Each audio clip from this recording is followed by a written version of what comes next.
Dans ce nouvel épisode de Blue Hour, je reçois une jeune femme photographe qui, à peine 34 ans, a déjà couvert plusieurs conflits à travers le monde et a été primée à maintes reprises pour son travail. Mais pourtant, Virginie Nguyen Hoang ne veut pas qu'on lui colle uniquement cette étiquette de reporter de guerre.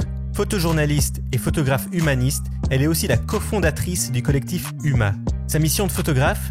Raconter l'histoire de personnes qui ont rarement voix au chapitre. Passionnée de football, elle se destinait pourtant à devenir commentatrice sportive.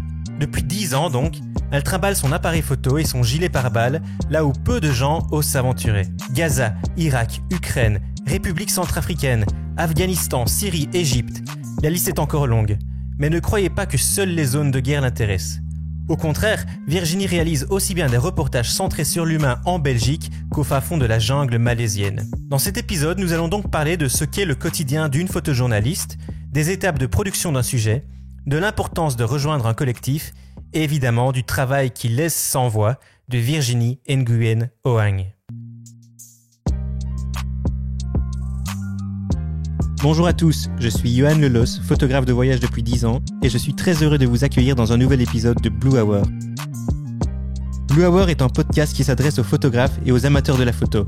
On y parle de la réalité du métier, d'inspiration et de démarche artistique, mais aussi des sacrifices et des joies que vivent les photographes. Aujourd'hui, je veux profiter de ce podcast pour échanger avec les acteurs de la photo qui m'inspirent et qui apportent un vent de fraîcheur à l'industrie photographique. Je vous souhaite la bienvenue dans cette nouvelle Blue Hour. Bonne écoute à tous. Salut Virginie, comment vas-tu ? Salut, je vais bien. Merci. Je suis très heureux de te recevoir ici. D'abord, merci d'avoir accepté mon invitation sur le podcast Blue Hour. J'ai une première question à te poser. Voilà, je viens de te présenter, mais est-ce que toi, tu pourrais te définir, te présenter en quelques mots et nous expliquer qui tu es ? Oui, donc je suis Virginie Nguyen Hoang. Je suis photojournaliste depuis 10 ans maintenant. J'ai étudié la communication et puis le journalisme à l'IEX et j'ai fini en 2011. Et directement après mes études, je suis partie vivre en Égypte pour travailler pour un journal local là-bas. Donc c'est un peu en Égypte que j'ai fait mes armes, on va dire. C'est ça. En tant que photojournaliste. Tu viens de dire que tu étais photojournaliste. Pour toi, c'est la définition première de ton métier plutôt que reporter de guerre ou reporter ou photographe documentaire ? Oui, surtout parce que je me considère plus journaliste que photographe. Okay. Voilà, j'ai une formation de journaliste. Après, j'ai choisi mon médium qui est la photographie.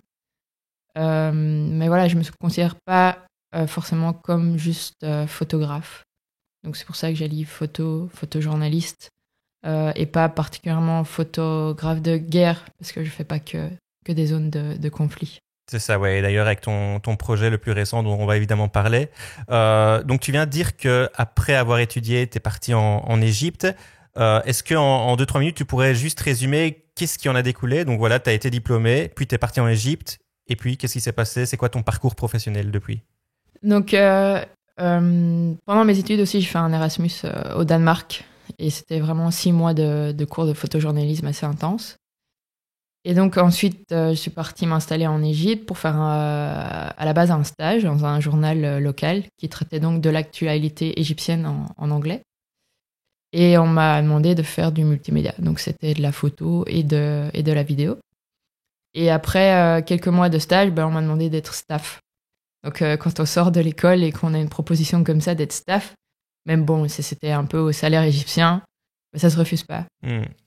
Surtout que ma rédactrice en chef, Lina Atala, me permettait d'accepter d'autres commandes. Donc, ça veut dire que s'il y avait des journaux, magazines français ou belges ou autres qui me demandaient de travailler pour eux, j'avais le droit d'accepter. Ok, donc tu étais à la fois employé par le journal et aussi un photographe indépendante à côté, quoi. Ouais, c'est ça. Parce que voilà, j'avais aussi le collectif Huma qui venait tout juste de se créer. Donc, c'est mon collectif de photographes. Je venais tout juste aussi de quitter l'agence Vostok, parce que j'ai travaillé un petit peu pour l'agence Vostok quand j'étais en Belgique, et d'intégrer le Hans Lucas, qui est aussi un collectif plutôt agence maintenant.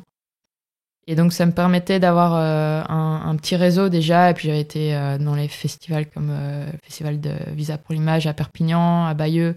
Donc j'avais déjà créé un tout petit réseau avant de partir là-bas pour pouvoir justement répondre à des commandes quand j'étais au Caire. Ok, cool. Est-ce que le fait d'avoir passé 2 ans en Égypte, ou quasi 2 ans, ou un peu plus de 2 ans, 20 mois, c'est ça plus ou moins Ouais, 2 ans et demi. 2 ans et demi. Est-ce que le fait d'avoir passé ces 20 mois en Égypte t'ont été bénéfiques dans ta carrière professionnelle? Qu'est-ce que ça a changé? Qu'est-ce que ça a pu apporter dans ta carrière? Oui, bien sûr. Il y a eu beaucoup de bénéfices par rapport à ces 2 années. J'ai vraiment appris ce que c'était d'être photojournaliste sur le terrain. Bon, j'avais fait quelques reportages, évidemment, en Belgique, pendant mes études. J'ai été en Grèce avant, au Liban. Mais là, quand on habite sur place, c'est encore différent parce que on commence à apprendre quel est le contexte. C'est pas seulement ce qu'on lit dans les journaux, quoi. On vit la situation avec dans mon cas, avec les Égyptiens. Et puis, j'avais la chance d'être entourée d'une rédaction aussi. Donc, c'est-à-dire qu'il y avait mes collègues journalistes du journal Egypt Independent, plus les photographes qui, eux, en plus, avaient vécu la révolution égyptienne. Ouais. Donc, moi, c'était vraiment un monde... Enfin, j'étais émerveillée d'être là tous les jours à côté de toutes ces personnes qui avaient beaucoup plus d'expérience que moi, que ce soit du côté journalisme, mais aussi côté zone de tension. Et puis, il y avait aussi les journalistes français, étrangers, les expats, quoi, qui m'apprenaient aussi beaucoup sur le terrain. J'ai évolué, au fait, grâce à eux, parce que voilà, quand on est à l'école, à l'IEX ou même au Danemark, on apprend ce que c'est le photojournalisme, on nous fait faire des reportages, tout ça. Mais c'est pas encore la réalité du terrain, quoi. C'est quoi la réalité du terrain? Bon, on la connaît, on connaît les risques et ce que ça implique d'être sur le terrain, mais qu'est-ce qu'on n'apprend pas à l'école et que tu as vraiment appris sur place? On n'apprend pas à observer beaucoup ce qui se passe autour de nous, surtout dans ces zones-là. Ok. Parce que voilà, il y a quand même un certain risque. Moi, j'étais dans une période assez tendue pour l'Égypte, qui était vraiment en transition après la Révolution. Donc, il faut vraiment observer ce qui se passe autour de nous, pour prendre d'office les images, mais aussi pour faire attention à soi et à ceux qui travaillent avec nous aussi, comme les fixeurs. Et puis, il y a tout le côté contexte aussi on apprend un petit peu à l'école, mais peut-être pas assez en profondeur, quoi. Parce que voilà, même si j'habite sur place, il faut quand même bien comprendre le contexte pour quand on interviewe quelqu'un, qu'on fasse pas une grosse bourde, quoi. Ouais, bien sûr. Ouais. C'est sur place que tu apprends à aller trouver des fixeurs, Ouais. La relation, la logistique, tout ça, c'est pas ce que tu apprends à l'école, c'est vraiment ce que tu apprends sur place, quoi. Ouais, ça, le concept du fixeur, je me rappelle vraiment pas de l'avoir appris à l'école. À l'école, ou bien j'ai bugué, je sais pas. Ouais. Écoute, moi j'ai fait l'IEX aussi, pas en journalisme, mais même la première fois que j'ai entendu parler d'un fixeur, c'était, je pense, il y a 3 ans, quoi. Alors que je suis sorti il y a 8 ans. Donc ouais, je pense pas que ce soit quelque chose qu'on... Alors que c'est hyper important. C'est la personne de confiance qu'on a sur le terrain. C'est aussi la personne qui nous traduit. Mais il faut avoir confiance, parce qu'il faut que les choses que cette personne nous traduise soient justes. Tout à fait. Et quand, par exemple, nous, photojournalistes ou journalistes, on a des prix, mais ça leur va tout autant qu'à nous, quoi. Bien sûr, j'interviewais Régis de Furneaux il y a quelques semaines, qui me disait que lui, il ne comprend pas pourquoi dans l'industrie photographique et photojournalistique aujourd'hui, le fixeur n'est pas trop mis en avant, voire quasi pas du tout. Lui, il a vraiment comme règle qu'il s'impose sur son site, il crédite toujours tous les fixeurs avec qui il a travaillé. Et il se dit, je comprends pas comment les plus grands photographes, les plus grands photojournalistes qui gagnent des prix partout, se permettent de jamais mentionner le nom des fixeurs, parce qu'effectivement, comme tu viens de le dire, les prix, le mérite leur revient aussi, quoi. Oui, bien sûr. Je suis tout à fait d'accord avec lui. Si on parle d'un de mes projets à Gaza, par exemple, j'ai une fixeuse. Bon, c'est pas son métier. Elle est prof d'anglais à la base. Mais voilà, elle connaît Gaza. Elle a un certain réseau grâce à sa famille, etc. Et c'est elle qui m'a accompagnée pour rencontrer des familles sur place. Et sans elle, j'y serais jamais arrivée. Et c'est pour ça que je la mentionne à chaque fois dans le livre. Si j'ai un prix, la moindre des choses, quoi. Bien sûr. Ouais. On va évidemment reparler de ton travail à Gaza, mais avant ça, j'ai une petite question que je pose à tous mes invités. Je leur demande de venir avec un objet particulier, un objet qui leur tient à cœur. Avec quoi est-ce que tu es venu aujourd'hui? Et moi, je suis venue avec mes lunettes de soleil. Ok, c'est original, ouais. Donc, parce que j'ai les yeux hyper sensibles à la lumière. C'est-à-dire qu'il y a un peu de soleil et je suis dehors, je vois plus rien, quoi. Ça va, la grosse Là, lampe ça là à va. côté, c'est pas trop dérangeant. Et donc, évidemment, je les enlève quand je dois prendre des photos. Mais dès que je dois plus prendre de photos, je les remets, quoi. Et Ouais. donc, elles vont partout avec moi. D'ailleurs, elles sont assez abîmées. Il faut que je change les verres. Enfin. Et aussi parce que c'est assez drôle, mais tous mes potes se foutent de ma gueule parce qu'il y a un cordon Ok. sur mes lunettes de soleil. Donc, ça fait un peu vieux comme ça. Alors que c'est trop pratique. Alors, oui, c'est ça. C'est trop pratique parce que moi, j'ai perdu plein de lunettes de soleil. Et à chaque fois, j'essaie d'acheter des bons verres parce que voilà, je les utilise tout le temps. Donc, je vais pas acheter un truc à 2 balles, quoi. Et bon, ça coûte quand même cher, des bonnes lunettes de soleil. Donc à la fin, je me suis dit, je m'en fous, je mets un cordon, quoi. Donc dès que je les enlève, comme ça pend à mon cou. Et voilà. Et je pars pas sans mes lunettes de soleil. Si je pars sans mes lunettes de soleil, c'est une vraie problématique. C'est mort, quoi. Ouais. Ok. Alors qu'effectivement, pour un photographe, travailler avec des lunettes de soleil, c'est aussi relou. Donc, Ah oui, non, je les enlève quand je prends les photos. Constamment jongler, quoi. Ouais. C'est ça, c'est toute une technique. Je comprends, ouais. Nickel, j'adore l'objet. Autre question que je pose à tous mes invités, c'est de décrire, de parler d'une photo, une photo qui leur tient à cœur aussi. Une photo que tu as prise, et il s'agit d'une photo que tu as prise justement à Gaza, où on voit un petit enfant qui célèbre son anniversaire. Oui, donc c'est une photo hyper symbolique pour moi. Donc elle a été prise en 2016, je pense que c'était l'été 2016. Et on voit le petit garçon. Donc c'est une famille que je suivais donc, depuis 2 ans, qui a eu sa maison complètement détruite pendant la guerre de 2014. Et le petit garçon qu'on voit là, il est né juste après le conflit. Donc il est né dans un environnement où sa maison, en fait, qui devait l'accueillir, était détruite, quoi, en ruine. Et ce jour-là, il fêtait non seulement son anniversaire, mais aussi la nouvelle que leur maison ils avaient enfin reçu les financements pour reconstruire leur maison. Ok. Donc c'est un peu comme ça une touche, une note positive pour cette histoire et un peu une note de fin, en fait. C'est son anniversaire, mais c'est aussi la maison qui va enfin être reconstruite, quoi. Parce qu'ils ont attendu quasi 2 ans et ils ont vécu à côté de leur maison, juste un simple abri où ils ont loué un appartement. C'est une famille qui est originaire de Gaza. Okay. C'est pas une famille de réfugiés. Et donc, ils avaient tout leur champ et tout ça, et tout a été détruit, quoi. Et ça représente vraiment la vie qui peut enfin recommencer, quoi. Et c'est quelque chose que tu essaies vraiment de documenter à Gaza quand tu y vas? C'est la reconstruction, la renaissance? Ouais, c'est ça, c'est la reconstruction, la résilience des gens aussi. Ouais, bien sûr. Parce qu'il y a des enfants aujourd'hui qui ont, on va dire 12 ans, ils ont déjà connu 3 guerres, quoi. Dont celle, dont la plus récente, qui a duré 3 semaines. Mais voilà, c'était horrible, ces bombardements, c'était intense, quoi. Et donc, c'est vraiment, c'est montrer ce qui se passe, mais c'est aussi montrer le courage des gens, leur résilience par rapport à la situation. Parce que si on se met à leur place, moi, par exemple, je me demande, est-ce que j'aurais la force de continuer à vivre, éduquer mes enfants, alors que je me dis que voilà, je reconstruis ma maison et puis peut-être que 2 ans après, elle sera de nouveau détruite. Ouais, c'est sacrée résilience, quoi. Ça, c'est respect. Mais on comprend bien ton attachement à Gaza à travers ton travail. Entre 2014 et 2016, tu es retourné plusieurs fois, notamment pour documenter l'après-guerre. Donc le conflit, il y avait un conflit qui avait démarré à l'été 2014.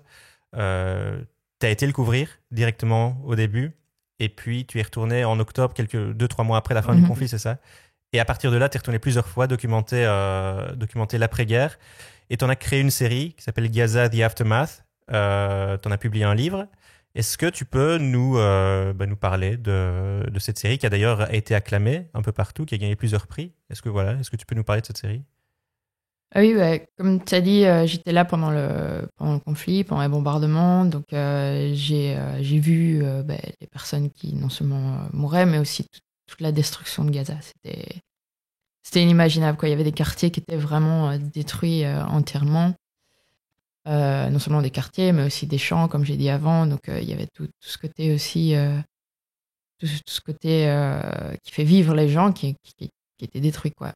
Et quand je suis retournée en Belgique, donc c'était au cessez-le-feu, je me posais quand même cette question, mais comment... Enfin, ok, il n'y a plus les bombardements et tout ça, mais comment ils vont faire pour construire leur vie, pour que ce soit au niveau matériel, mais aussi psychologiquement.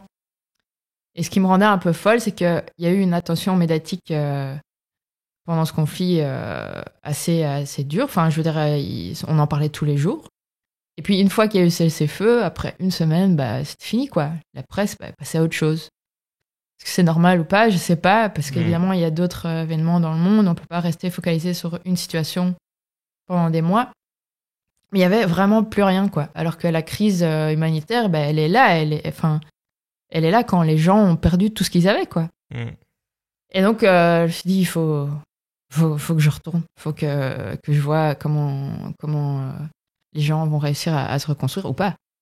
Et que je montre ce qui se passe après cette guerre, quoi. Donc, c'est comme ça un peu que l'idée est venue. Et puis, faut toujours trouver des financements. Évidemment. Surtout quand c'est du long cours, c'est pas facile. Donc, je fais appel à la bourse du Fonds pour le journalisme qu'on a ici. Donc, c'est une bourse de l'Association des journalistes professionnels en Belgique francophone qui donne des financements à des projets sur le long cours, justement, avec derrière un accord de publication avec un média francophone. Ok.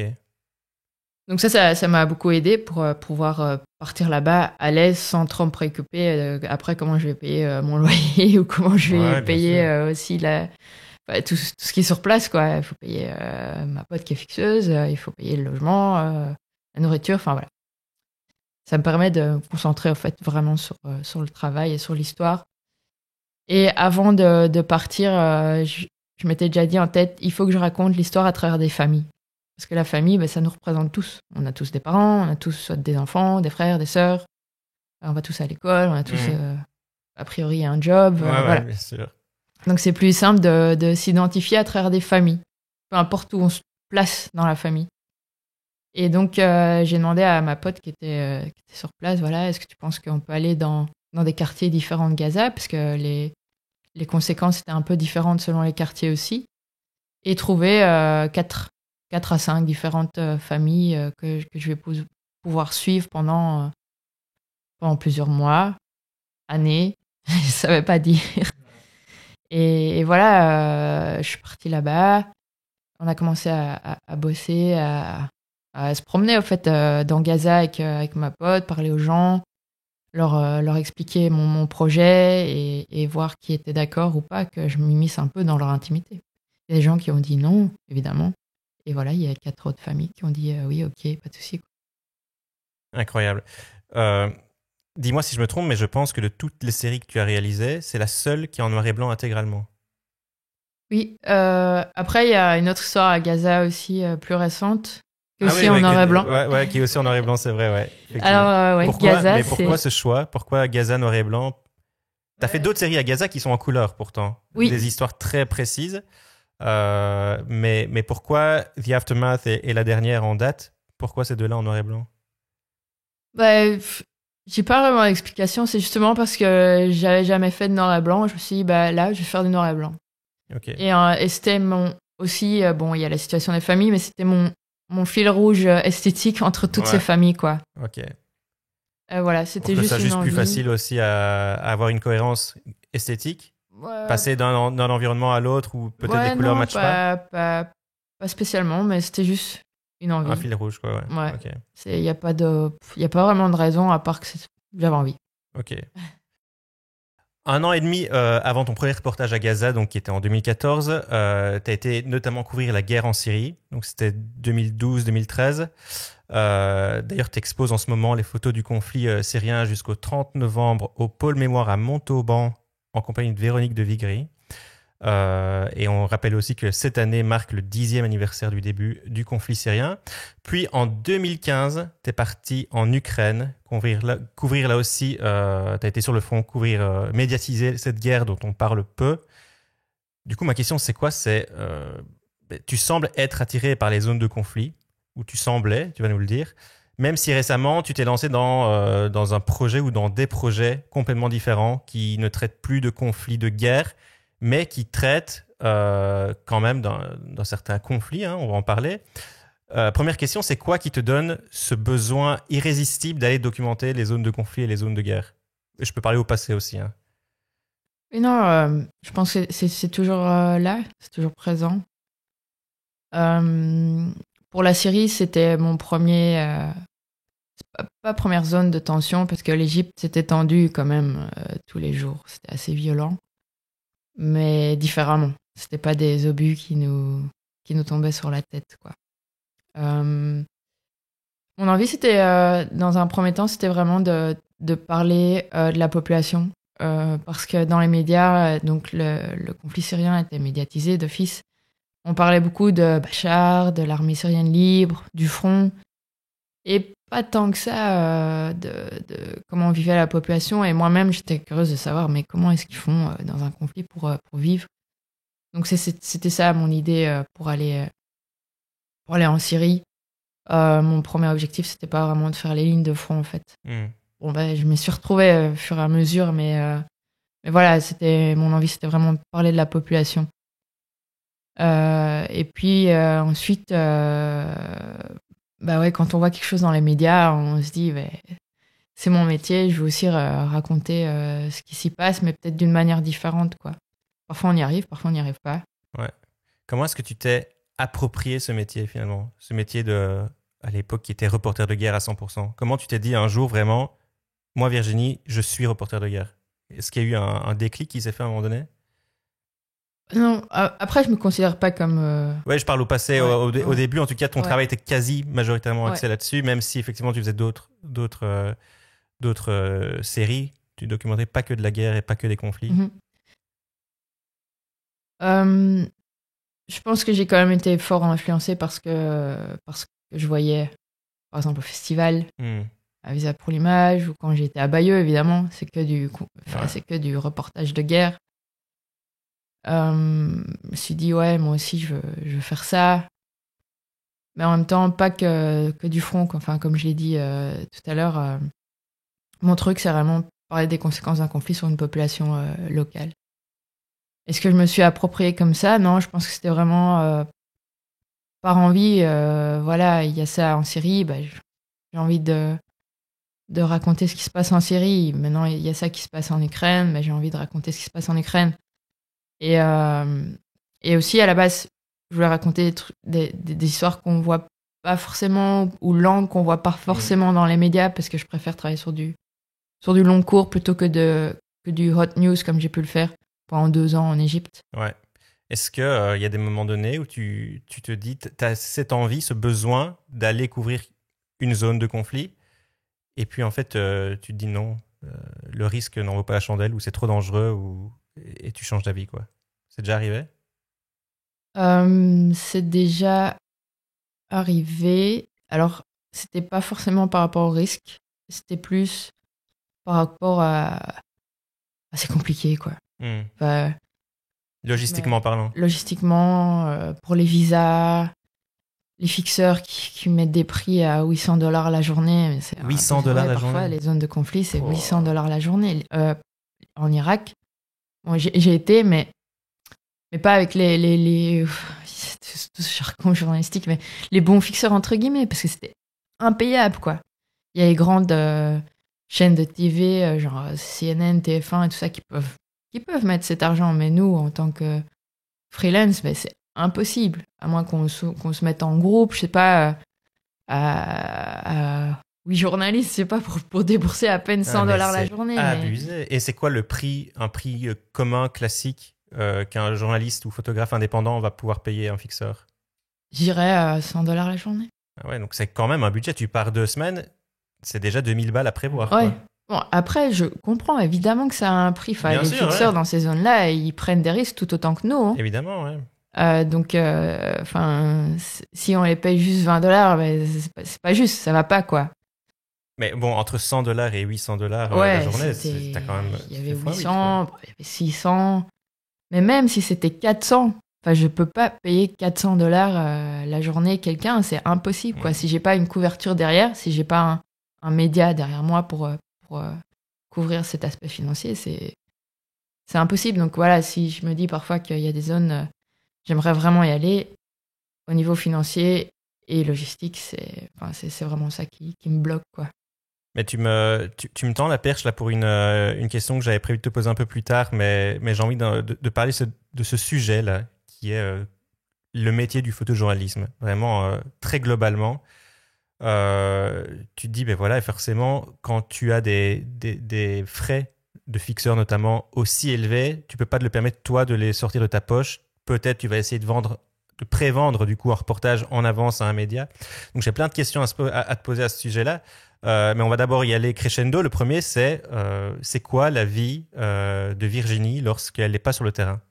Quand tu es photojournaliste et que tu es chez toi en Belgique, c'est quoi ta vie? Parce que j'imagine que c'est pas non plus que le terrain, ton métier. C'est aussi beaucoup de travail quand tu n'es pas sur le terrain, travail de recherche, etc. Ouais, bah, on peut dire qu'il y a plus de travail qui n'est pas sur le terrain que sur Ouais, le terrain. ok. Parce qu'il y a, déjà, il y a trouver un sujet qui nous plaît. Bon, ça, c'est pas trop compliqué, hein. Mais il faut, voilà, on a un sujet, mais après, il faut connaître le contexte. On part pas quelque part, on se dit, ouais, je veux faire ça, et voilà, quoi. Hmm. Donc, il faut se documenter, que ce soit à travers la presse, à travers les journaux, des livres, des rapports de différentes organisations. Donc, c'est quand même beaucoup de lecture, que ce soit en livre ou sur l'ordinateur. Et après, une fois qu'on connaît bien son sujet et qu'on a quand même une idée de ce qu'on veut faire sur place, ben, il faut trouver les contacts.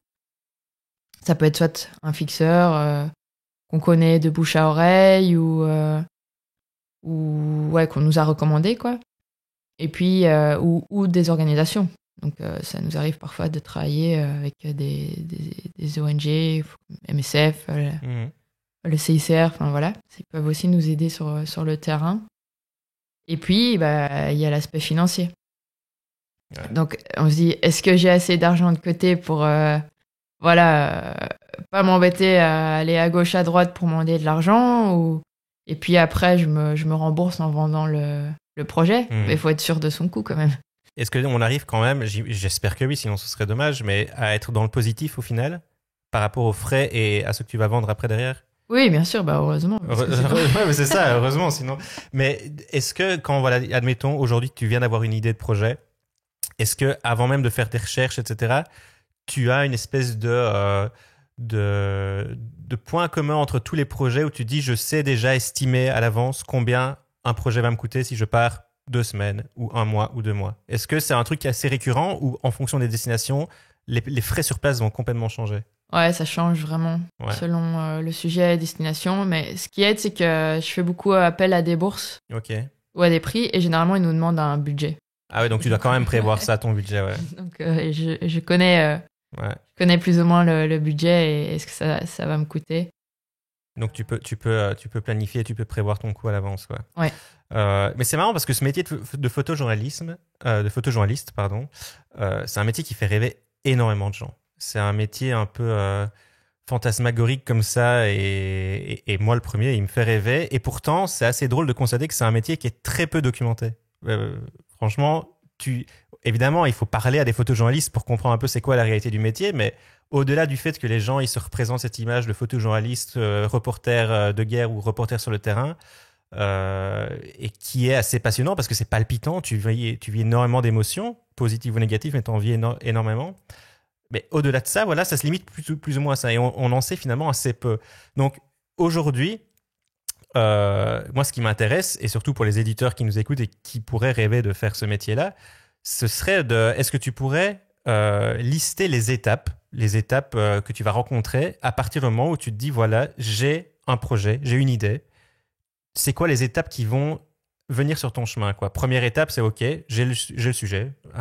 Ici, prenons le cas de ton dernier sujet en Malaisie.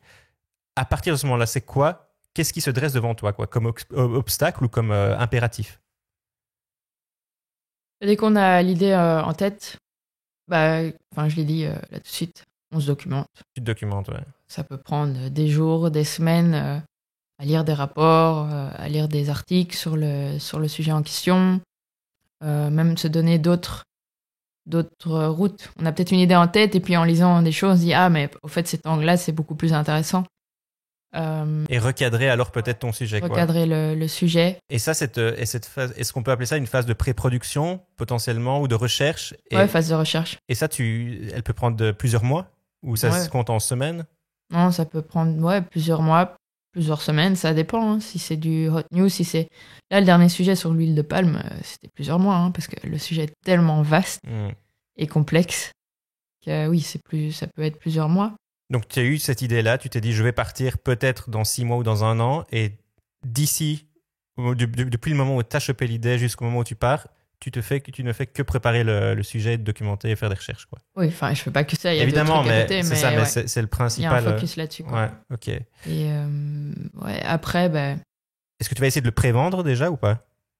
Ouais, ça. Une fois qu'on a l'idée, qu'on a un bon angle et qu'on peut écrire un minimum sur ce qu'on veut faire, il faut le proposer. Comme j'ai dit, moi, je fais beaucoup appel à des bourses. Donc, je le propose plus dans un cadre de bourse d'abord. Donc, c'est-à-dire qu'il faut faire quand même, généralement, c'est 1 page à 4, 2 pages de texte qui présente non seulement le projet, la problématique, ce qu'on compte faire sur place, comment on va le faire, avec quel budget, et pourquoi c'est intéressant, en fait. C'est ça. Est-ce que tu peux aller chercher plusieurs bourses à la fois pour un sujet ou tu peux en avoir qu'une seule d'habitude? Généralement, c'est une. Après, je pense qu'il y a moyen d'en avoir plusieurs. Mais voilà. Généralement, avec une. Déjà, c'est pas facile d'en avoir une. Ouais, bien sûr, je me doute. Mais je me dis, si tu as un sujet vraiment, tu sais que ça va te coûter des dizaines de milliers d'euros, peut-être qu'une bourse ne sera pas suffisante, quoi. Et après, une fois qu'il y a ça, il faut commencer quand même à le prévendre, s'il y a moyen. Parce que notre objectif, c'est quand même de le montrer à le plus de personnes possible. Et ça, c'est à travers les médias ou les expos. Mais les expos, ça vient après. Est-ce que tu penses qu'aujourd'hui, en 2021, il y a moyen de proposer un sujet à un média, et pas de lui vendre, mais de lui vendre l'idée et donc la production aussi, quoi. Que plutôt que d'avoir les fonds via une bourse, c'est un média qui va tout payer. C'est dur. C'est très difficile. Ça n'arrive plus. C'est compliqué. Ça arrive, hein. Ok. Mais ça fait longtemps que ça m'est plus arrivé. Peut-être même que parfois, je pense, je pars et je le fais et je le propose pas après, parce que sinon c'est du temps, de l'énergie, du temps à essayer d'attendre des réponses. Moi, je suis pas du genre à harceler non plus. Donc, généralement, j'envoie un mail et puis voilà. Il y en a d'autres qui envoient des mails, appellent, nanana. Et moi, je suis pas comme ça. Ouais. Donc, c'est compliqué.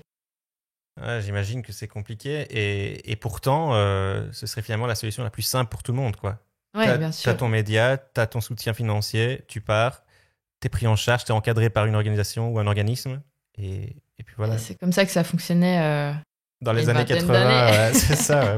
Et même plus. C'est clair. Mais c'est plus comme ça. Mais voilà, il y a les médias souffrent aussi financièrement. Est-ce que tu recherches des mécènes ou des sponsors aussi? Ou ça n'arrive jamais, ça? Dans le monde du photojournalisme, je veux dire.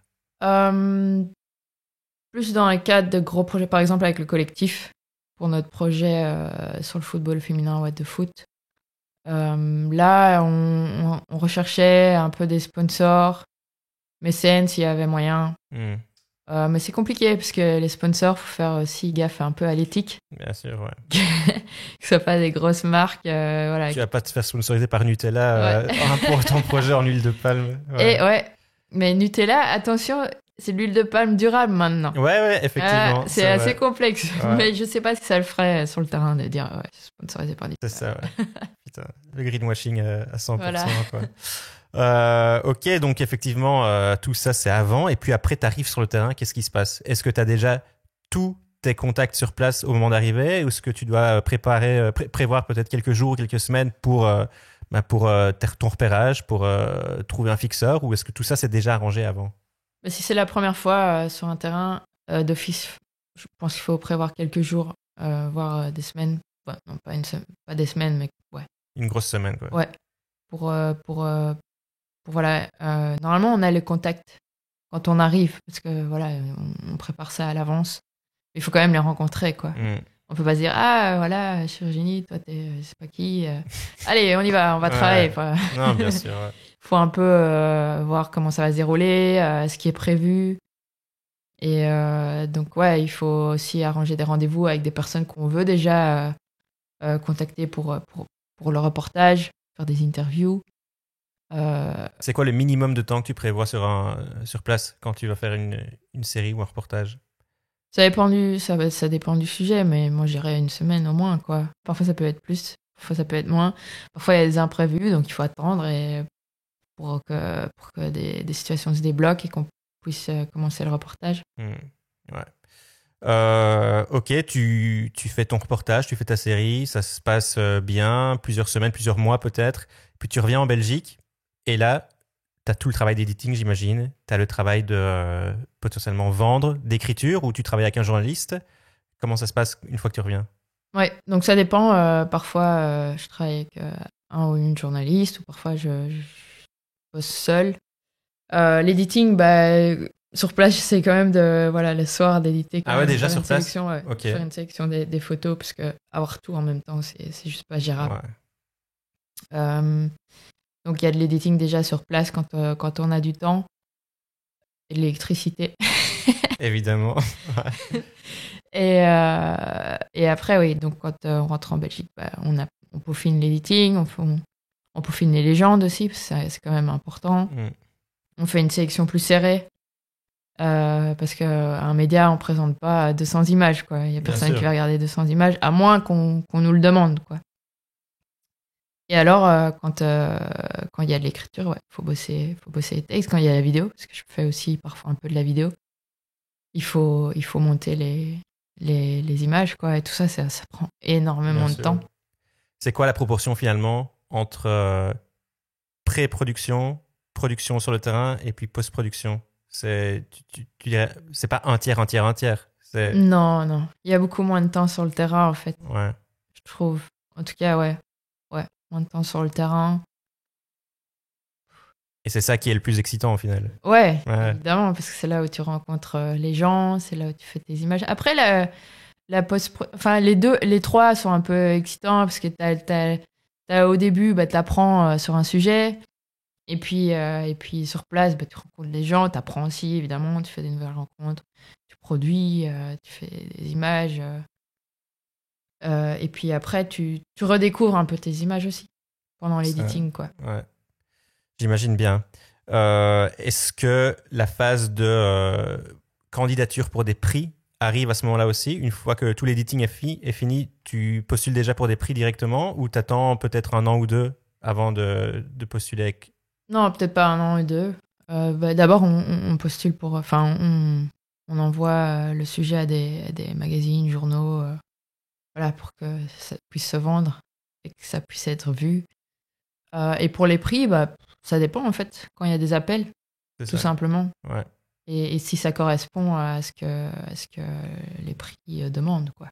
Chaque année, par exemple, toi, tu essayes t'envoies une série de photos à Visa, par exemple, pour gagner un prix là-bas, ou à World Press Photo, chaque année systématiquement, ou il y a des années où tu dis non, j'ai rien? Ouais, plus ou moins chaque année. Après, ça se peut. Ouais, j'ai rien. Je pense que Visa, l'année passée, je n'avais rien. Il y avait Covid. Ah ouais, forcément, j'avais Covid. Ouais. Donc voilà.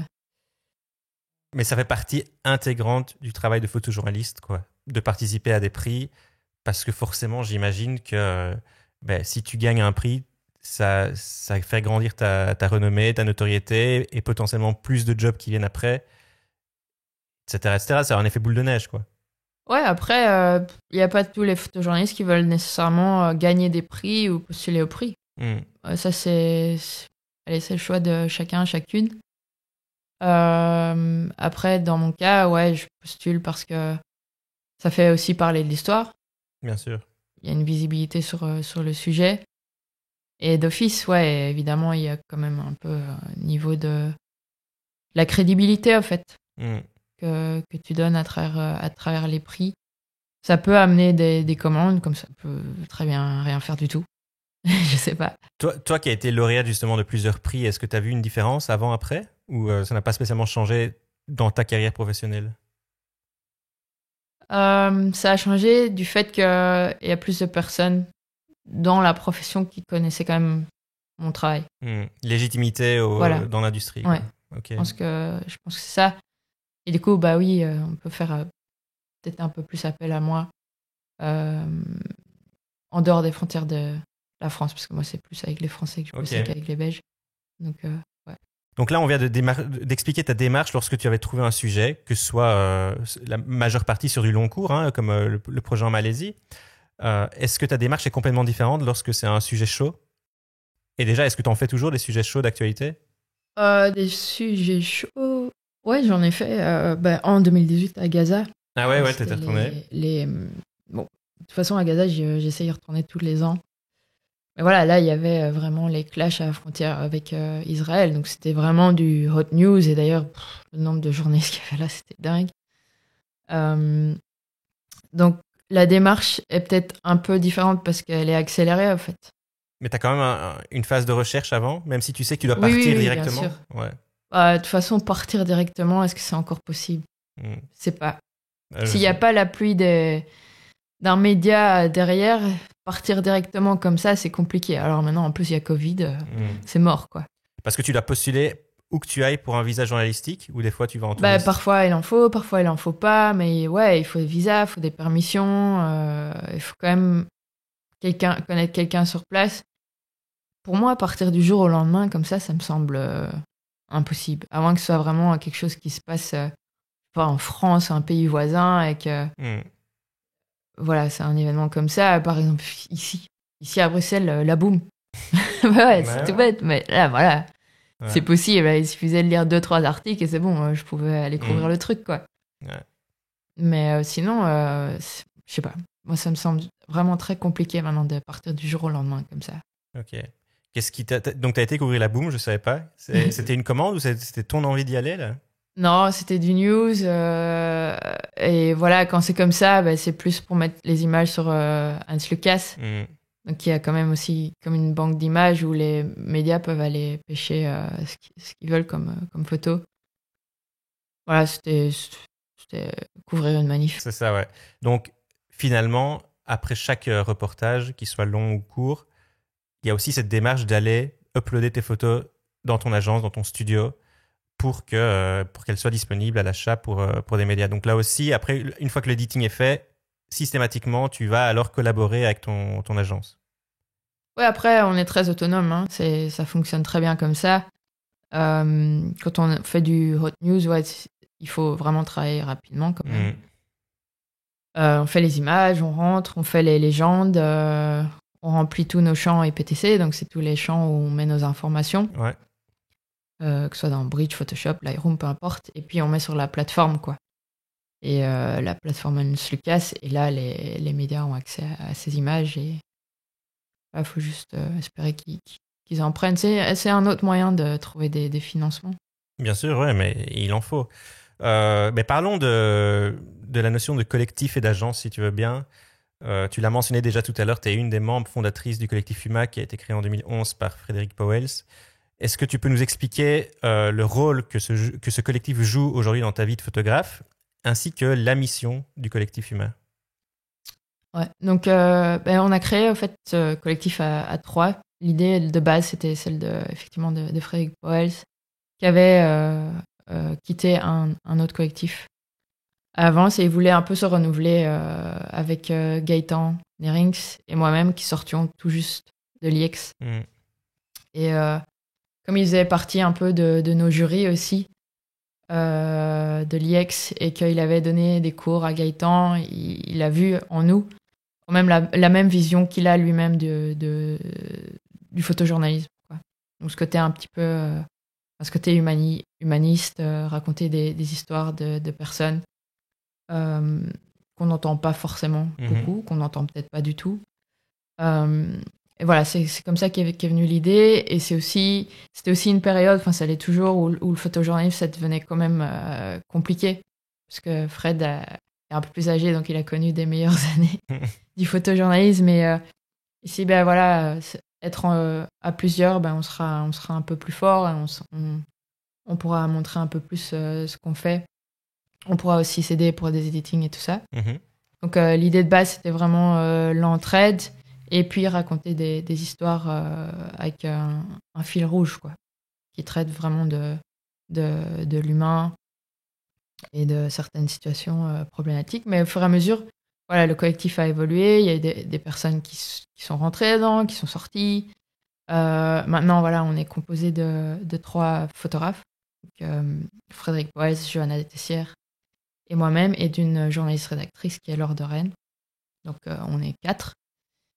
Et notre objectif maintenant, c'est ok, il y a toujours ce caractère humaniste, mais aussi l'envie de montrer des histoires un peu plus positives, à travers du négatif. Comme je l'ai un peu expliqué au fait avec Gaza, effectivement, c'est un peu, enfin c'est la catastrophe là-bas par rapport à la situation, mais il y a la résilience des gens qui se trouvent sur place, et ça c'est le point positif. Donc c'est ce qu'on essaye aussi un peu de faire avec Collectif maintenant, c'est raconter des histoires de personnes qui sont en difficulté, mais à travers ces difficultés, il y a quand même un point positif. Donc on l'a fait, par exemple, avec le projet avec Amnesty International, sur les réfugiés qui arrivent ici en Belgique. Ils viennent d'une situation difficile. La situation, quand ils arrivent en Belgique, est très dure aussi. Mais voilà, petit à petit, ils arrivent à s'intégrer dans cette société qui est nouvelle pour eux, avec une toute autre culture. Et ça arrive à s'immiscer dans tout ça à travers un talent. Donc, qu'ils soient artistes musiciens, artistes peintres. Et voilà, c'est des histoires comme ça qu'on a racontées avec ce projet-là. Et puis, le dernier projet en cours qu'on a avec le collectif, on s'est aussi, on va dire, allié avec d'autres journalistes rédactrices pour le projet sur le football féminin. Donc, les autres journalistes qui ont joint à ce projet, c'est Valentine Van Vif, Sabine Verest et Aurélie Moreau. On a fait un projet sur le football féminin partout dans le monde. What the Foot, il s'appelle. C'est ça. C'est le projet What the Foot, qui raconte au fait, évidemment, le football féminin, mais ce que ça apporte aux jeunes filles dans le monde en termes d'empowerment, de confiance en soi. D'épanouissement. Ouais, d'épanouissement, mais aussi un moyen de dire non face à une société, une communauté, une famille, parfois trop patriarcale. Ça, c'est un projet, du coup, What the Foot, qui est né au sein du collectif même. Et puis après, comment ça se passe? Vous dispatchez des sujets. Par exemple, toi, je sais que tu as été en Inde couvrir un reportage pour cette série-là. Comment ça se passe, là? Une fois que le projet est né au sein du collectif, comment est-ce que vous répartissez les tâches? En fait, le projet est né à la base de Frédéric Poels, qui voulait faire un reportage sur mon équipe de foot, parce que je joue au foot. Il a fait un reportage auparavant sur le cyclisme, sur les femmes qui font du cyclisme, et il a remarqué toutes les inégalités qui existent dans ce sport, entre hommes et femmes, et il voulait voir un peu comment ça se passait au niveau du football. Donc voilà, il a commencé à faire ce reportage à travers mon équipe de foot. Laure de Rennes, donc la journaliste rédactrice, s'est joint à lui pour faire les textes. Et puis, au fur et à mesure que nous, les externes à ce reportage, on voyait comment ça avançait. Et puis, on voyait que la Coupe du Monde féminine allait arriver dans un an. On s'est dit, c'est le moment de parler du foot féminin. C'est maintenant, quoi. Donc, pourquoi pas étendre ce sujet et parler du foot féminin, mais partout dans le monde. Donc, à partir de ce moment-là, on se réunit, on en parle, on dit qu'est-ce qui va être bien là pour parler du foot féminin, où est-ce qu'on a envie d'aller, quels sont les angles qu'on veut aborder. On veut pas juste parler du sport, comme j'ai dit avant, on veut parler de la situation de la femme à travers le foot. Et c'est des heures, au fait, de réunion. Parce qu'il faut trouver les idées, il faut trouver les reportages, où est-ce qu'on va aller. Après, il y a toujours ce côté aussi financier. Comment est-ce qu'on va financer tout ça? Et la logistique. Parce que Laure, toute seule, elle ne pouvait pas aller dans 10-12 pays différents à elle toute seule, quoi. Ouais. Donc, il faut trouver aussi les personnes qui sont motivées, qui correspondent un peu à ce qu'on veut faire pour travailler avec nous. Donc, c'est des heures et des heures de réunions, de préparation. Il y a eu un brainstorming pour trouver le nom du projet. Il y a eu des réunions pour savoir qui s'occupait de quoi. Une fois qu'on a trouvé les pays où on voulait aller, les histoires, enfin... C'est un projet qui est toujours en cours, ça, ou il est terminé? Alors, il est en cours dans le sens où on fait maintenant, on essaie de faire circuler l'exposition. Donc, il y a une exposition qui existe et qui a été déjà dans la commune de Saint-Gilles pendant un mois, qui est maintenant au festival de Philippeville, donc le PH Festival, qui est exposé aussi au musée de la photographie à Charleroi et qui sera bientôt au musée de la mine. Ok. Voilà, il existe comme ça. Et après, on s'est dit que voilà, on a épuisé les financements pour faire la production des reportages. Mais si l'un d'entre nous part pour un autre reportage dans un pays où il y a du foot féminin, ben, s'il a le temps ou elle a le temps, ben, pourquoi pas produire un reportage. Ouais. C'est quelque chose qui se fait souvent, non? Que ce soit au sein du collectif ou non, de partir sur le terrain pour faire un reportage et puis tu profites pour faire peut-être un autre projet, un autre reportage en parallèle, quoi. Ouais, je pense que ça arrive souvent. Ou bien on est là pour un certain temps, on a notre projet à nous et puis il y a des commandes qui peuvent arriver quand même quand on est sur place, quoi. Ouais. Tu l'as aussi mentionné tout à l'heure, donc tu es aussi membre de l'agence Hans Lucas depuis 2012, qui aujourd'hui, j'ai vu, compte plus de 700 membres. C'est abusé. Tu disais dans une autre interview que j'ai écoutée que lorsque tu as rejoint Hans Lucas, vous n'étiez qu'une trentaine, plus ou moins. Ouais. Est-ce que tu dirais qu'Hans Lucas était plutôt à la base du coup un collectif et qui a shifté petit à petit vers un statut d'agence ou même de studio comme eux se définissent sur leur site? Oui, donc j'ai rejoint Hans Lucas en 2012. Donc à ce moment-là, donc ça a été créé par Virginie Terrasse, Wilfried Estève et Lorenzo Virgili. Effectivement, il y avait peut-être une trentaine de membres et ça avait plus un statut de... Effectivement, un peu plus de collectif de photographes et qui mettait en avant la création, mais aussi les pommes. Je sais pas si tu te souviens de ça. C'était Les pommes? Les pommes, les petits objets multimédia. Ah non, ça me dit rien du tout. Donc non. c'était un peu comme... Allez, c'était à l'origine un peu du multimédia, quoi, Ouais, interactif. Mais très créatif. Ouais, je vois bien le genre. On a eu un cours à l'IEX. Voilà. Aussi, ouais. Okay. Je savais pas qu'on appelait ça les pommes. Voilà, c'était les pommes. Ça a un peu disparu maintenant. Ouais. Mais voilà, il y avait pas mal de ça chez Hans Lucas. Et au fur et à mesure, ouais, ça a évolué en plus en une sorte d'agence. Moi, je considère un peu plus ça qu'une agence, avec ce système de banque d'images pour les rédactions, les médias. Mais dans un sens, il y a toujours cet aspect un peu collectif. Parce que parmi les 700, ben, il y a des groupes différents selon les régions. Donc, par exemple, ici, c'est le groupe Hans Lucas Benelux. Ok. Il y a le groupe Hans Lucas Marseille, Occitanie, Paris, etc. Et donc, il y a quand même une certaine entraide entre les photographes ou des conseils. Enfin, tout ça, c'est via les réseaux sociaux, évidemment. Les gens se rencontrent, évidemment, quand ils sont dans la même région, ben, pour boire des coups, se réunir, etc. Mais il y a quand même ça au sein de Hans Lucas, ce qu'on n'a pas forcément peut-être entre les photographes de l'AFP, Reuters et tout ça, qui sont vraiment des grosses entreprises de production d'images. Donc voilà, ouais, c'est système agence, mais avec un côté plus...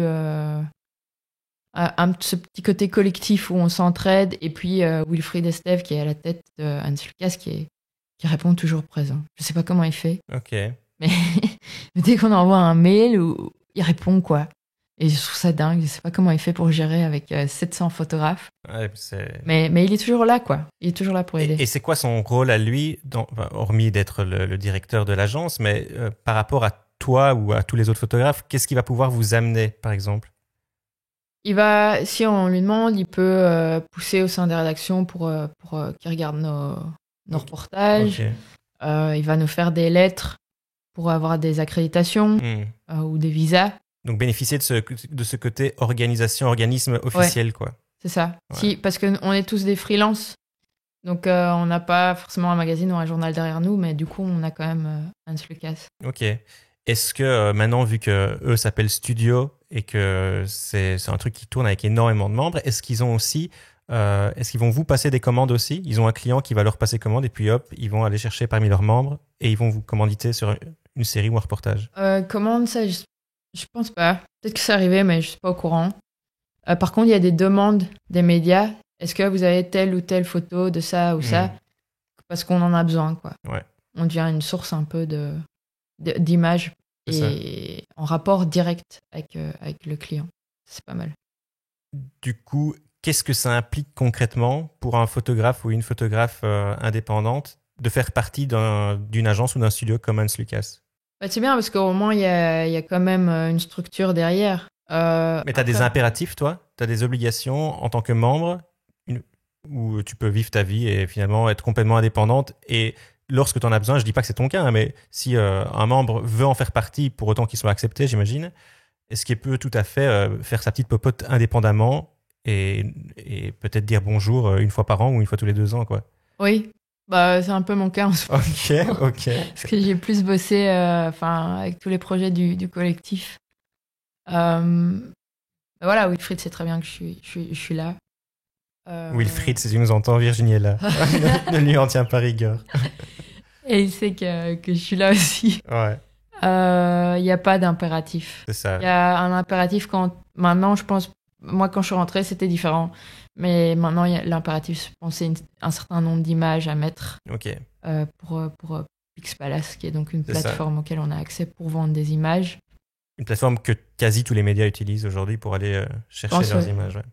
Et est-ce que tu dirais, est-ce que tu conseillerais à un photojournaliste, parlons que de photojournalistes aujourd'hui, est-ce que tu leur conseillerais de faire partie d'un organisme comme Hans Lucas ou un autre, hein, je sais qu'il en existe d'autres. Est-ce que c'est vraiment un plus dans leur carrière? Je sais pas si c'est un plus dans la carrière, mais au niveau pour se faciliter un peu la vie, quand il y a besoin d'accréditation, c'est mieux. Ouais.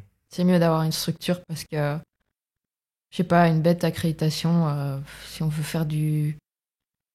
si on veut aller dans un pays ou si je prends le cas de Israël, par exemple.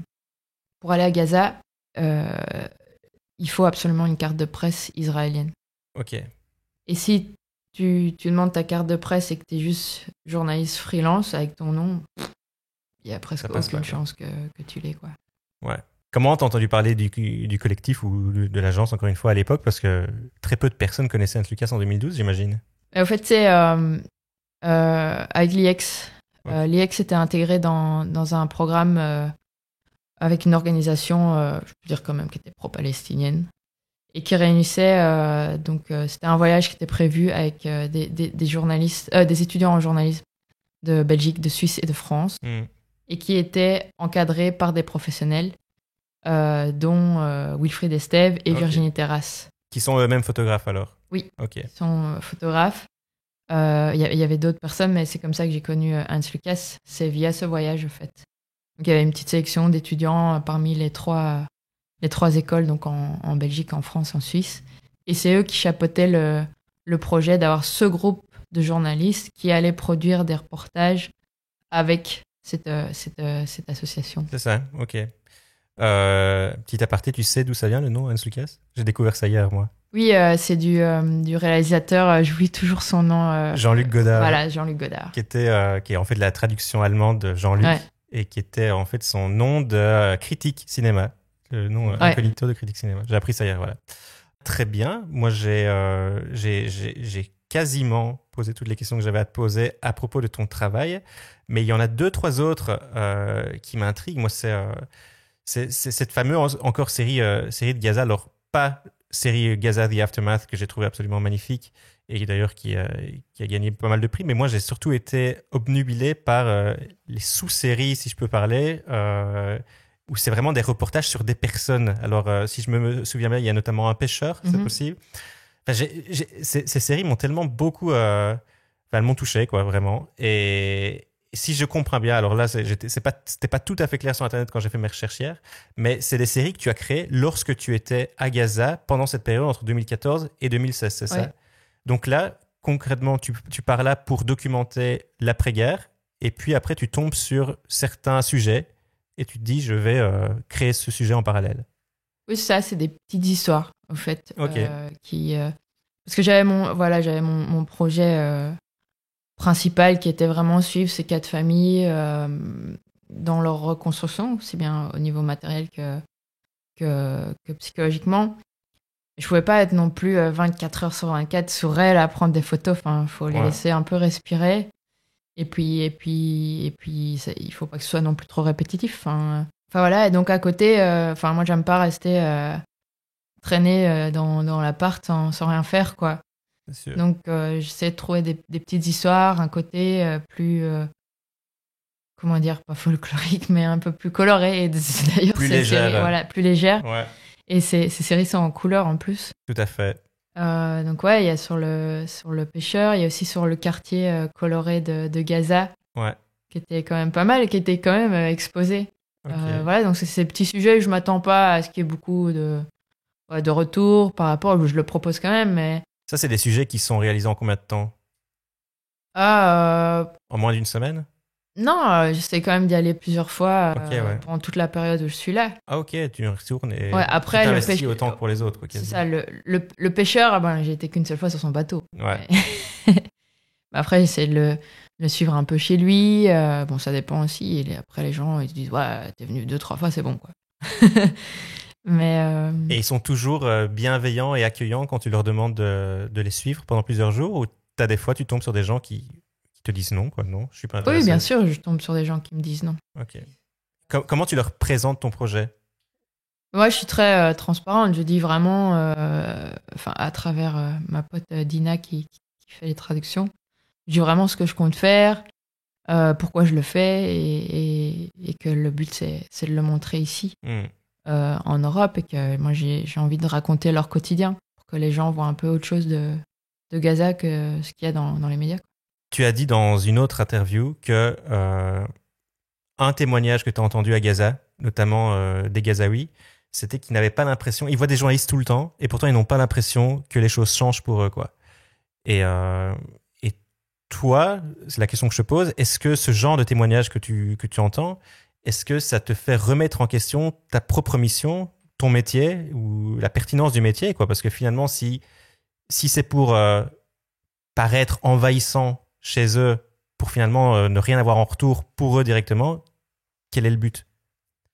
Oui, bien sûr, ça, on l'entend beaucoup à Gaza, et à d'autres endroits aussi, et c'est un peu dur à entendre, mais c'est la réalité, au fait. Par rapport à eux. Parce qu'ils attendent évidemment qu'il y ait quelque chose qui soit visible. Genre, on fait un reportage, qu'ils reçoivent plus d'aide, et c'est totalement compréhensible. Évidemment, dans l'idéal, nous, en tant que photojournalistes, on aimerait faire changer les choses, et c'est ce qui nous fait avancer, et je pense que c'est la motivation de notre métier, mais c'est difficile, quoi.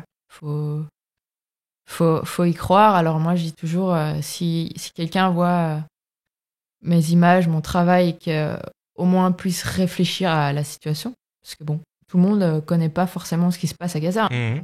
Non, c'est clair. Tout le monde connaît Gaza, mais tout le monde ne sait pas ce qui s'y passe. Ouais. Et encore, je suis pas sûre que tout le monde connaisse Gaza, je ne sais rien. Ouais. Mais voilà, si quelqu'un peut au moins réfléchir et savoir un peu quelle est la réalité, c'est déjà un combat de gagner. Mais c'est pas grand-chose, effectivement, pour la population locale.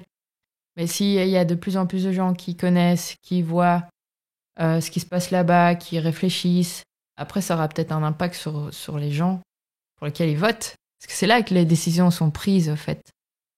Ça revient toujours aux politiques, quoi. Et après, il y a aussi, par exemple, pour le dernier conflit à Gaza, les gens, ils sont quand même descendus dans les rues. Ça a fait du bruit.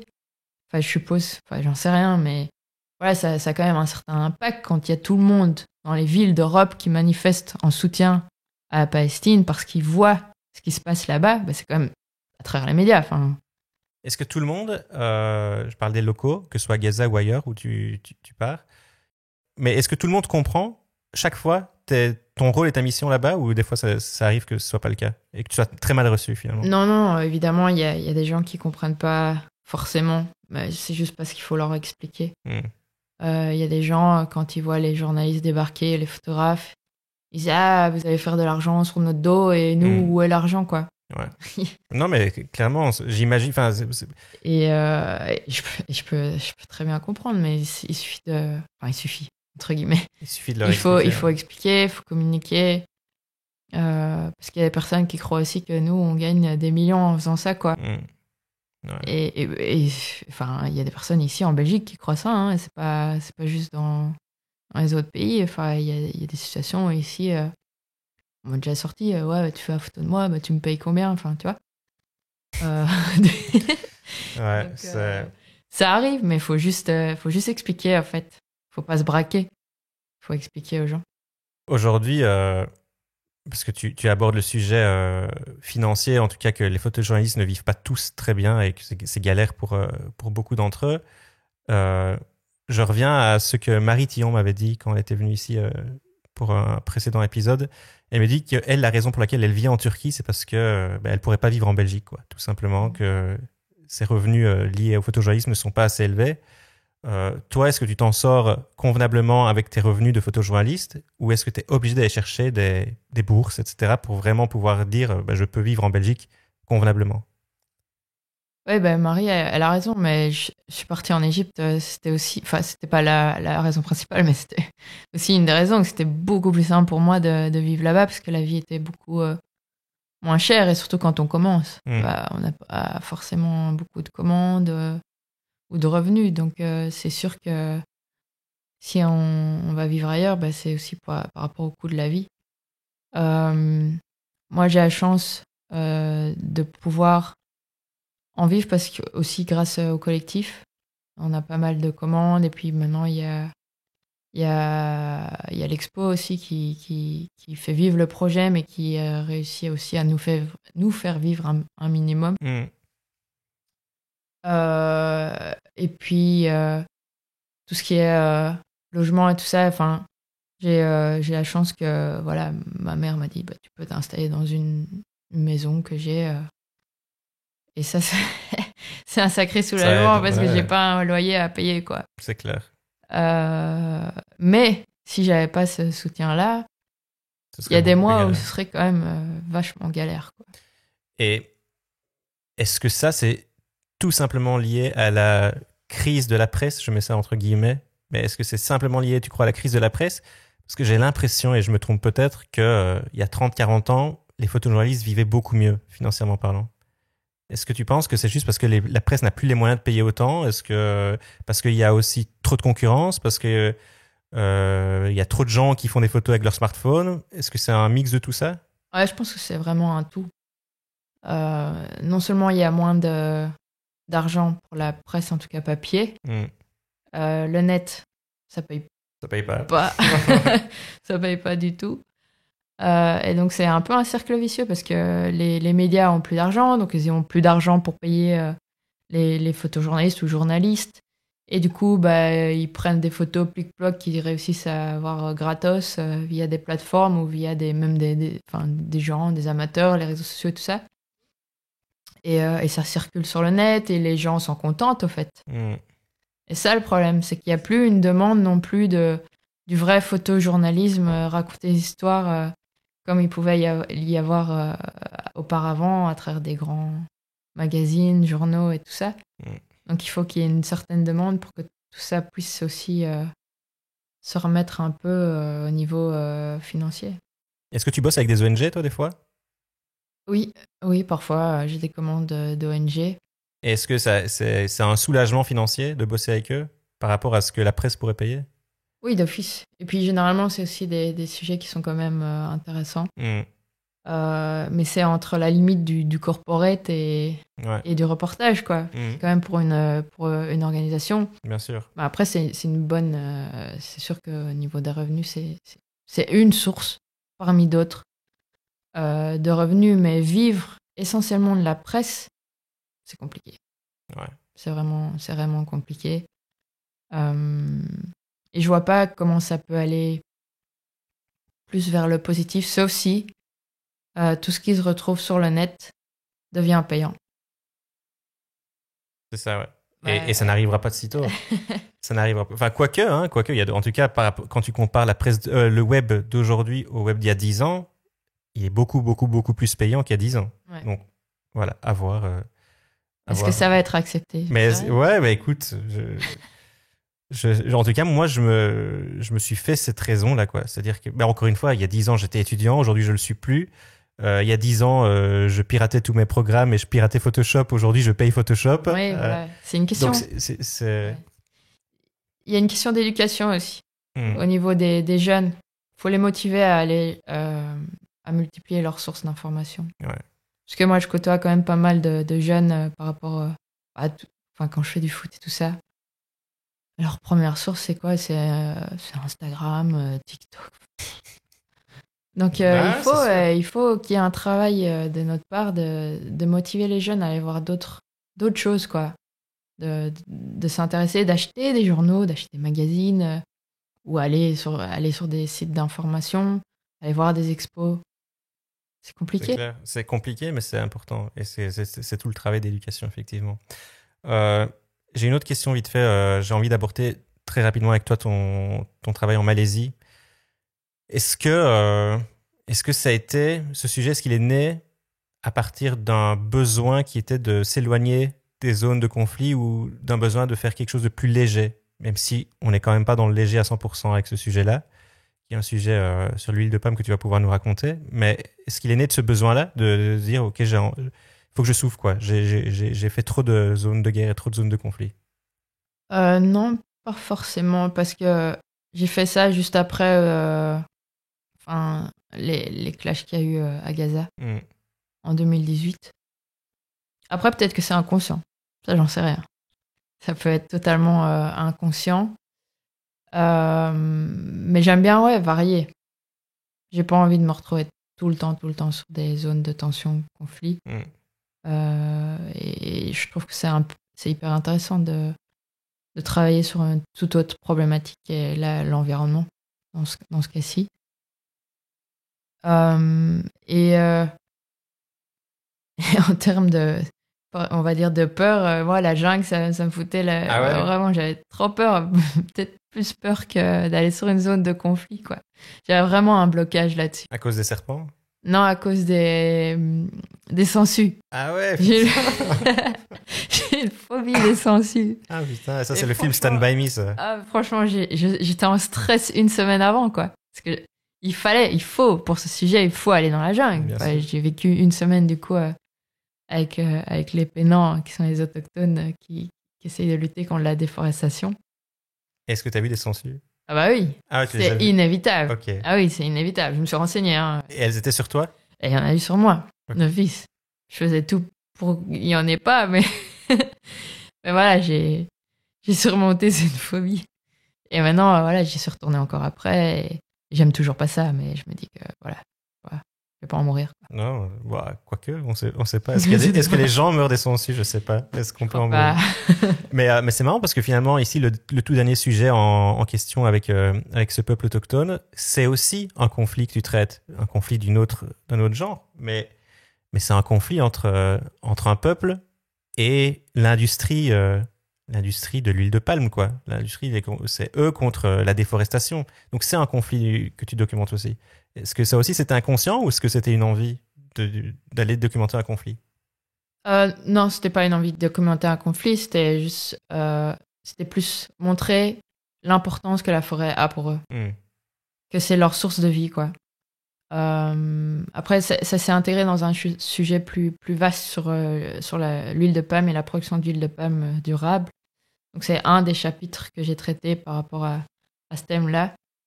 Mais si on parle que d'eux, ouais, c'est vraiment montrer que il est aussi important de préserver cette forêt pour eux, même s'ils sont plus très nombreux à vivre entièrement de la jungle, c'est important parce que sinon, c'est un mode de vie et une culture aussi qui disparaît. Et eux, ils savent pas vivre autrement que d'aller chasser, cueillir, pêcher. Et je trouve ça extraordinaire, quoi, qu'il y ait encore des gens qui arrivent à vivre à côté de toute cette modernité et technologie et qui vivent juste de ce qu'ils trouvent dans la forêt. C'est clair. Est-ce que tu as... J'aime pas faire des échelles de comparaison, mais est-ce que tu as eu plus de plaisir à traiter un sujet comme ça un peu plus léger ou tu trouves du plaisir partout, dans tous tes sujets?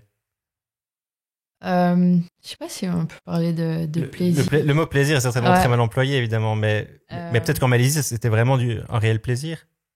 Non, il y avait les sangsues. Non, c'est sûr que c'était quand même un endroit magnifique. Ouais. Voilà, les sangsues, après, on en rigole. Ouais, c'est un autre contexte. C'est si on doit parler de plaisir, ouais, c'est toujours il y a ce plaisir de rencontrer des nouvelles personnes, des nouvelles cultures, d'apprendre euh, ou même au niveau photo. Enfin, prendre des photos dans la jungle, c'est toujours Ouais. plus palpitant qu'autre chose, mais je pense que ouais, si il faut parler de plaisir, c'est plus nourrir une certaine curiosité. Et se dire qu'après, on va pouvoir partager ça avec d'autres personnes. Est-ce qu'on pourrait parler de satisfaction du devoir accompli aussi? Peut-être sur le terrain, ça, sur les zones de guerre, le conflit? Ouais, bah, il y a une satisfaction au niveau de montrer ce qui se passe, la réalité. Pour cette famille qui vit dans la jungle, bah, c'est montrer. Il y a cette satisfaction de dire à travers les images, voilà, ils ont besoin de la forêt et je vous le montre. Enfin, j'ai la preuve. Ouais, bien sûr. Il faut pas détruire parce que regardez comment ils vivent, quoi. Si vous rasez tous ces arbres, et cette famille, comme d'autres, pourront plus vivre. Et en plus de tous les animaux et toute la biodiversité qu'il y a là-bas, c'est une satisfaction de montrer j'ai les preuves de ce que je veux, du message que Bien je sûr. veux faire passer. Et cette famille, comment est-ce que tu la connaissais? Tu as eu des contacts? C'était des amis d'amis? Comment est-ce que tu en viens un jour à aller vivre le quotidien d'une famille autochtone dans la jungle? C'est via une association. Ok. Donc c'est le Bruno Manser Fonds qui défend vraiment les droits des pénans.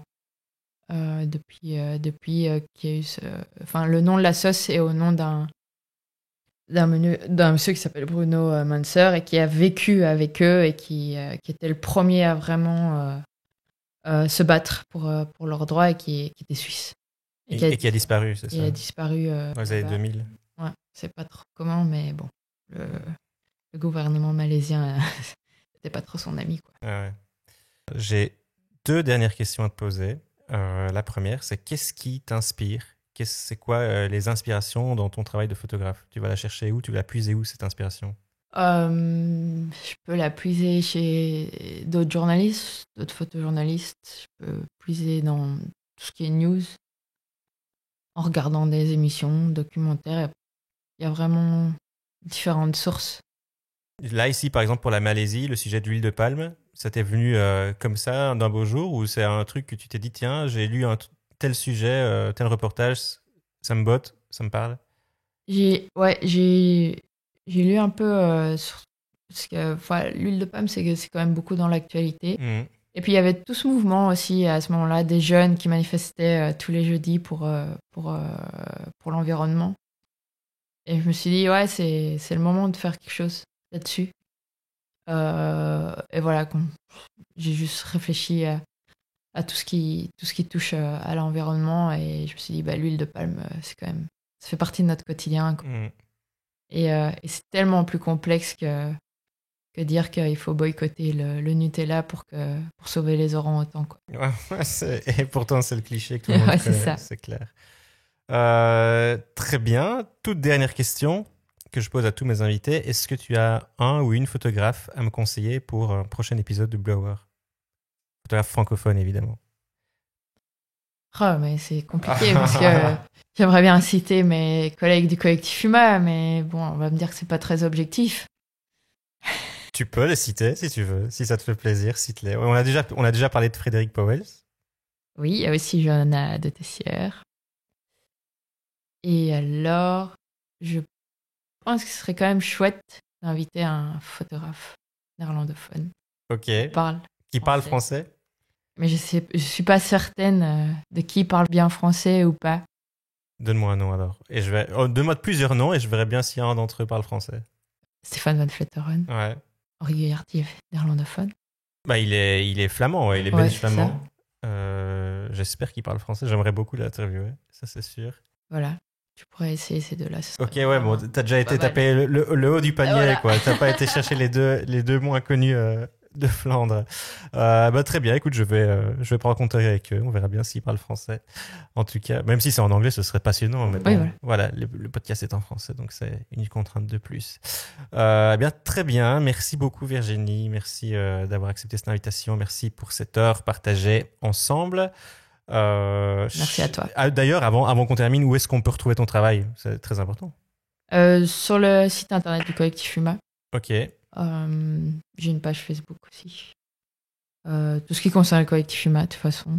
Donc, ta page Facebook, c'est Virginie Nguyen? Virginie Nguyen Hoang, ouais. Photojournaliste. Ok. Instagram, pareil, j'imagine? Ouais, Instagram, pareil.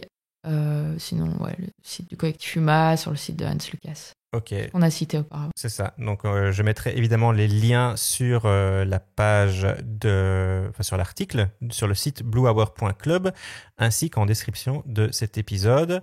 Chers auditeurs, n'hésitez pas à aller voir sur YouTube. En plus, c'est filmé, donc vous pourrez voir Virginie et ses lunettes de soleil. et pour le reste, je vous dis à la prochaine. N'oubliez pas de laisser un commentaire positif sur Apple Podcast. Ça aide beaucoup à la visibilité du podcast. Un tout grand merci à Virginie et à vous d'avoir écouté. N'oubliez pas également d'aller voir sur le site bluehour.club si vous voulez retrouver toutes les photos de Virginie. Merci et à la prochaine. Ciao.